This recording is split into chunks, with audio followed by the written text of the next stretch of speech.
Welcome to the Pharmacology Module Section 1, the Pharmacokinetics of Phytocannabinoids.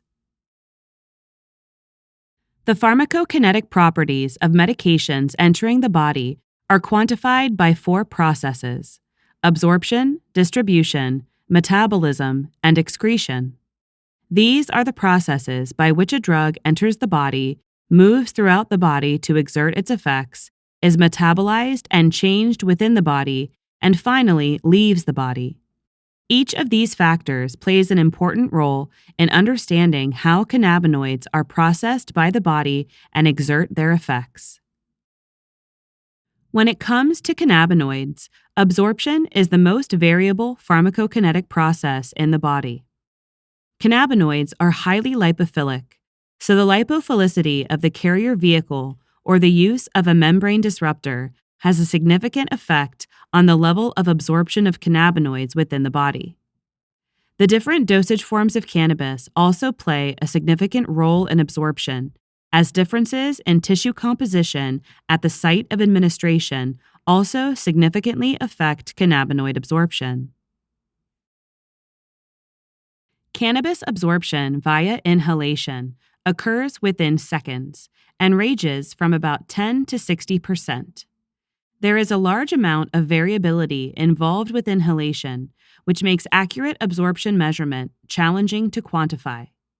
The number of inhalations, duration of the inhalation, strength and volume of the inhalation, and method of inhalation all affect absorption levels of cannabis. However, we do know that inhalation is the best absorbed cannabis dosage form, which is why it is the most popular route of administration for the majority of medical and recreational users. When cannabis is administered orally, absorption ranges from 4 to 20% and occurs slowly, with peak levels occurring several hours after ingestion. Several factors influence oral absorption. Administration with food will increase the absorption rate, but will delay the time to peak levels. First-pass metabolism significantly reduces the amount of bioavailable cannabinoids in the body, and also changes in stomach acid can influence the level of absorption of oral cannabis dosage forms.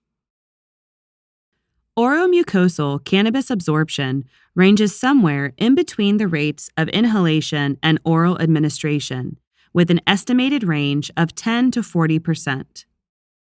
Intranasal formulations have shown bioavailability of 34 to 46%.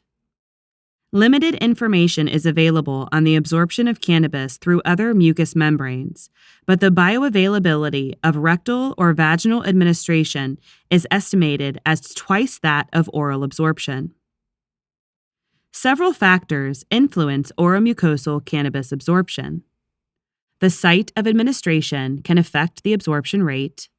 Salivation, leading to swallowing of the medication, will change the absorption to more of an oral and oromucosal combination, resulting in lower absorption levels. And the vehicle of the medication can also change absorption, with alcohol and oil-based formulations typically absorbing better than water-based formulations. Transdermal cannabis use is very common.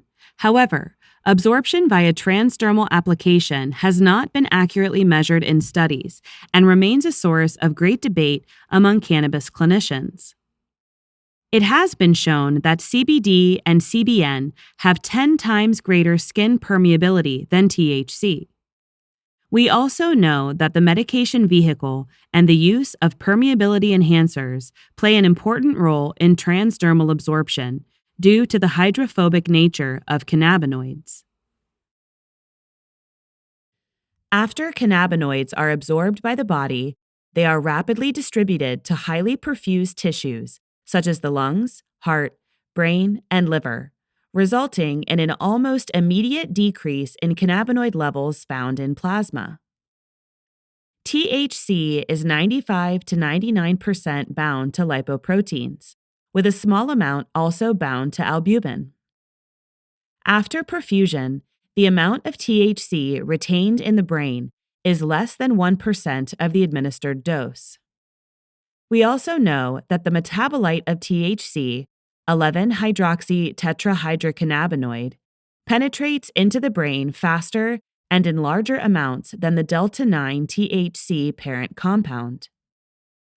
After the initial distribution through the blood to highly perfused tissues, long-term storage of THC occurs in body fat.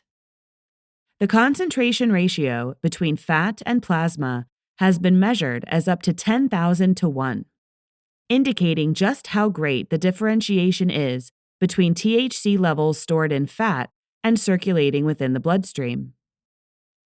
The rapid decrease in plasma levels and subsequent storage of THC in adipose tissue partially explains the futility of THC blood level measurement when attempting to assess clinical effect or patient impairment. THC also readily crosses the placental membrane. After oral administration, fetal levels are 1/10 of maternal levels.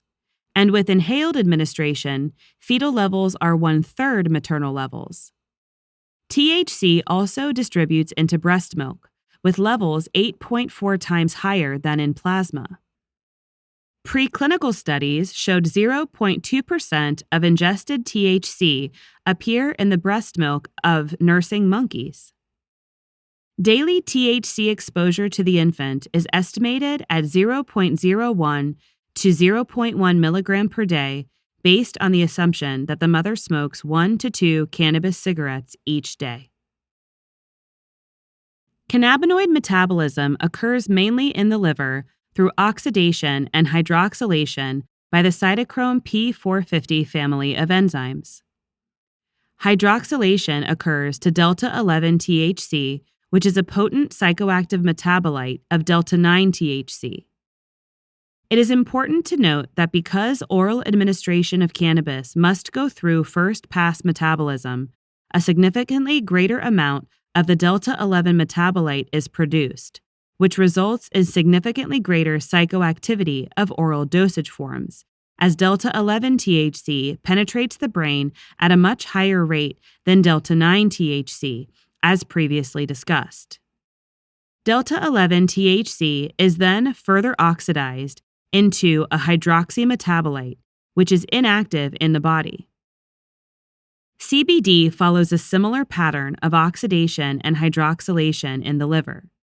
As the majority of cannabinoids are stored in adipose tissue and not circulating in the blood, the rate-limiting step of cannabinoid metabolism is the redistribution from lipid storage sites of cannabinoids into the bloodstream.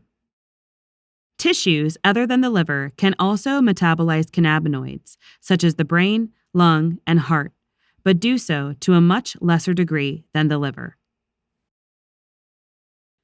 The elimination half-life of cannabinoids is challenging to measure, as the release of cannabinoids from their lipid stores into the plasma occurs very slowly over a long period of time, and there is also a significant amount of enterohepatic circulation.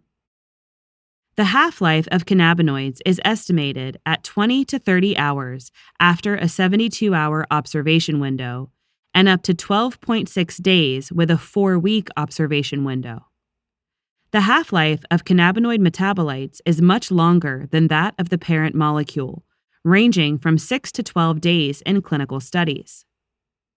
Cannabinoid excretion occurs slowly over time, primarily as acid metabolites. 20 to 35% is excreted in the urine, and 65 to 80% is excreted in the feces. Fecal excretion is significantly greater due to extensive enterohepatic circulation and the high protein binding of cannabinoids. As mentioned in the previous slide, cannabinoid metabolites can remain detectable in the urine for up to 12 days after administration. Due to the fluctuation in metabolism, urine screenings may fluctuate between positive and negative results for several days. The main metabolite of urinary excretion is the acid glucuronide of THC-COOH. The lipophilic nature of THC results in high tubular resorption, resulting in little excretion of unchanged drug. Urine tests for cannabinoids are useful to detect prior cannabis exposure, but the long excretion half-life of THC metabolites in the body, especially in chronic cannabis users, make urine test results difficult to interpret. The result does not provide information on the route of administration, the amount of drug exposure, when drug exposure occurred, or the degree of impairment. In a single extreme case, one individual's urine was positive at a concentration of greater than 20 nanograms per milliliter up to 67 days after last drug exposure. This individual had used cannabis heavily for more than 10 years. However, a naive cannabis user's urine may be found negative after only a few hours following smoking of a single cannabis cigarette. Assay cutoff concentrations and the sensitivity and specificity of the urine immunoassay also affect drug detection times.